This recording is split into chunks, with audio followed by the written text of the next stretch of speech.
प्रिय विद्यार्थियों, असां कल्ह भाषा शास्त्र जो 6 पेपर करे रहिया हुआसीं। उन जूं भाषा विज्ञान जूं खूबियूं ॿुधाए रही हुअसि मां। त असांखे इहा ॼाण पई त भाषा अहिड़नि आवाज़नि जो मजमूओ आहे जे आवाज़ इंसान कोशिश करे पंहिंजे मुख मां उचारे थो। इहे आवाज़ जॾहिं कंहिं ख़ासि तरतीब सां गॾिजनि था तॾहिं इन्हनि मां बामाना प्रतीक, लफ़्ज़, जुमिला वग़ैरह जुड़नि था। त इन्हीअ जे आधार ते पाण भाषा विज्ञान जी खूबियूं ॿुधायूंमांव तव्हांखे त हुयूं उच्चारण, सार्थकता, प्रतीकता, दुनियादारी ऐं श्रिश्तो। त असां पहिरियों उच्चारण जे बारे में ॿुधायोसीं त भाषा जी सभ खां पहिरीं जेका ख़ासियत हुई उहा उच्चारण। त इन में आवाज़ आहिनि जे आवाज़ इंसान पंहिंजे आवाज़ी उज़वनि, आवाज़ जी पेती, ॼिभ, चप, ॾंद वग़ैरह सां कढे थो। ऐं सार्थकता में हो त कंहिं बि भाषा जे कमु ईंदड़ आवाज़नि खे जॾहिं ख़ासि तरतीब सां गॾिजे थो त उन्हनि मां सार्थक रूप ठहनि था, यानी त आवाज़ जा उहे मरकब सार्थक रूप अर्थ या माना जो इज़हार कनि था त उहे सार्थक माना जंहिंमां अर्थ निकिरे, जुदा जुदा पदार्थनि, क्रियाउनि, वीचारनि वग़ैरह जी ॼाण ॾियनि था। भाषा जी इन ख़ासियत सबबु ई वीचार जो इज़हार या वीचार जी ॾे वठि करे सघिजे थी। नेक्स्ट जेका खूबी आहे उहा आहे प्रतीकता।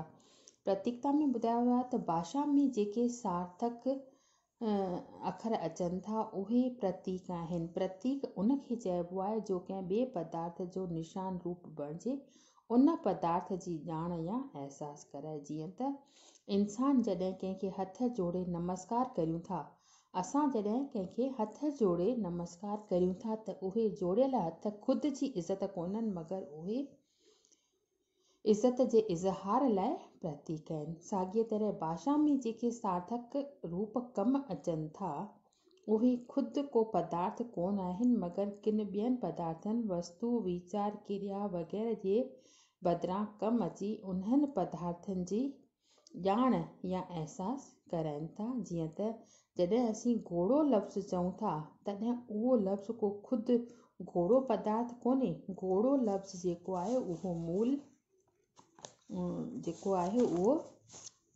मूल अर्थ घोड़ो जे लाइ कमु अची रहियो आहे। इन करे घोड़ो लफ़्ज़ खे घोड़ो पदार्थ जो प्रतीक चइबो। अहिड़ी रीति भाषा में कमु ईंदड़ मिड़े सार्थक रूप प्रतीक आहिनि। भाषा जी इन ख़ासियत सबबु अहिड़नि आवाज़नि खे पिणु भाषा जे दाइरे खां ॿाहिरि रखिणो थो पवे जेके प्रतीक न आहिनि। जीअं त सोड़ सबबु जेका खंघि थिए थी, छातीअ में सोड़ सबबु जेका खंघि थिए थी त उहो आवाज़ पिणु प्रतीक न आहे, छो त उहो कंहिं ॿिए पदार्थ लाइ कमु न आयो आहे। नेक्स्ट जेका इन जी खूबी आहे उहा आहे भाषा विज्ञान जी, उहा आहे दुनियादारी।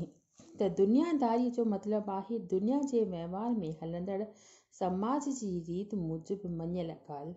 जॾहिं ईअं थो चइजे त भाषा में कमु ईंदड़ वाक, प्रतीक, आवाज़ी रस्ता, वोकल सिम्बल्स दुनियादारी आहे, तॾहिं इन जो मतिलबु इहो आहे त कंहिं बि पदार्थ, मिसाल तौरु घोड़ो, इन पदार्थ लाइ कमु ईंदड़ वाक, प्रतीक यानी लफ़्ज़ घोड़ो जे विच जो सबबु आहे। इहो को मुंतक या यत्रक जे आधार ते बीठल कोन्हे, मगर इहो संबंध दुनियादारी आहे। मतिलबु इहो ई आहे त कंहिं ख़ासि पदार्थ लाइ कंहिं ख़ासि भाषा में कंहिं ख़ासि लफ़्ज़ जो इस्तेमालु छो थो थिए, इन लाइ को बि दलील ॾेई नथो सघिजे। इन लाइ रुॻो एतिरो चई सघिजे थो त वास्तेदार भाषा में इन में लफ़्ज़ जो इस्तेमालु करण जी रीत आहे। मिसाल तौरु जे केरु पुछे त ॾींहं जो आकाश में जेको पदार्थ चमके थो उनखे सिंधीअ में सिजु छो थो चइजे, त जवाब में इहो ई चवणो पवंदो त सिंधीअ में ईअं चवण जी रीत आहे। साॻीअ तरह सां इहे केरु ईअं पुछे त साॻे जानवर लखे सिंधीअ में कुतो, संस्कृत में श्वान ऐं अंग्रेज़ीअ में डॉग छो थो चइजे, त साॻियो ई जवाबु ॾियणो पवंदो त इहा हर कंहिं भाषा जी रीत आहे। इन भाषा में इन रीत चवण सां लफ़्ज़ सां ज़ाहिर कया वञनि था।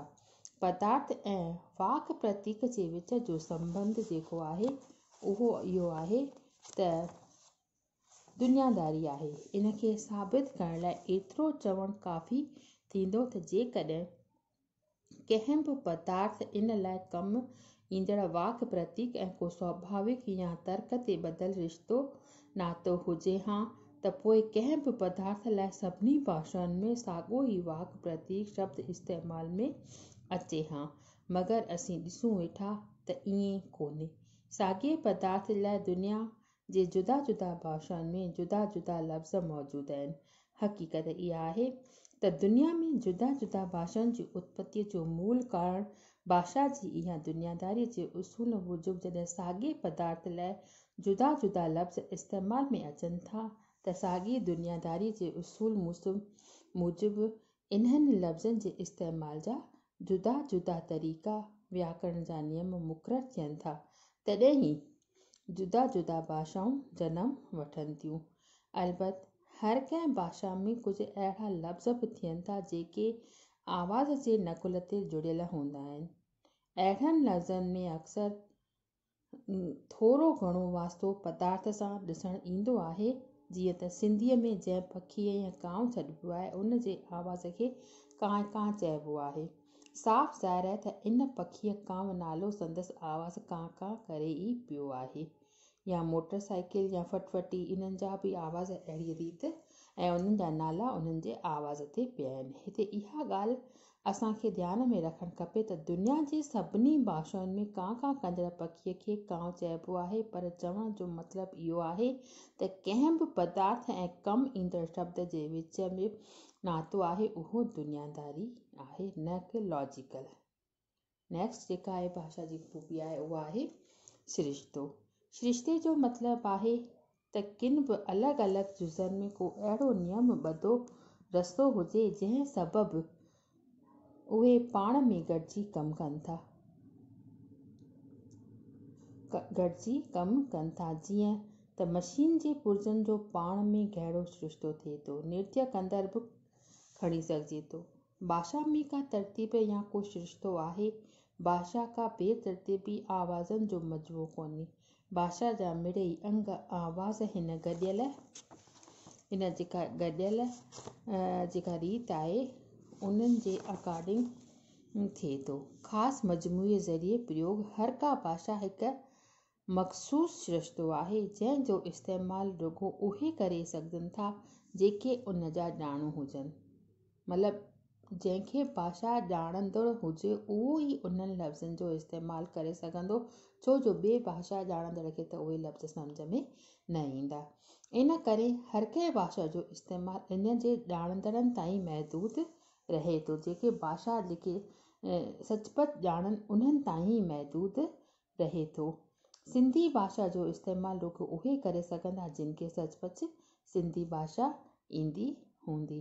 त इहे थियूं भाषा जूं ख़ूबियूं। भाषा जूं ख़ूबियूं अञा ॿिए बि आहिनि, इन्हनि ते असां वर्णन नेक्स्ट उन में पीरियड में कंदासीं जॾहिं थींदो तव्हांजो। त फ़िलहालु ही जेके भाषा जूं ख़ूबियूं, भाषा जी परिभाषा, इन्हनि खे तव्हां चङी तरह सां घर में अभ्यास कयो। जेके तव्हांजा किताब आहिनि, जेके तव्हांखे नोट्स ॾिना विया आहिनि उन्हनि खे तव्हां डेली ॾिसंदियूं अचो। ऐं हींअर कॉलेज तव्हांजा खुली विया आहिनि। 50% जेके स्टूडेंट अचनि पिया असां वटि ॿार, उन्हनि खे असां रोज़ु इहे करायूं पिया ऐं तव्हां बि अचो। ॿियनि क्लासनि वांगुरु MA फाइनल जा बि क्लास लॻणु शुरू थी विया आहिनि। MA फाइनल जा त पाण पहिरियों खां लॻा आहिनि क्लास। ऐं तव्हां डेली अचो। भाषा विज्ञान जेको आहे उहो थोरो ॻूढ़ो विषय आहे। उनखे आम्हूं साम्हूं सम्झण सां तव्हांखे नोट्स वग़ैरह मां घटि सम्झ में ईंदो ऐं आम्हूं साम्हूं अची करे तव्हां सिलेबस ऐं जेके क्वेश्चन तव्हां सम्झी वेंदियूं त उहो वधीक बहितरु थींदो। इन करे तव्हां डेली हाणे क्लासनि में अचो। बसि अॼु एतिरो ई।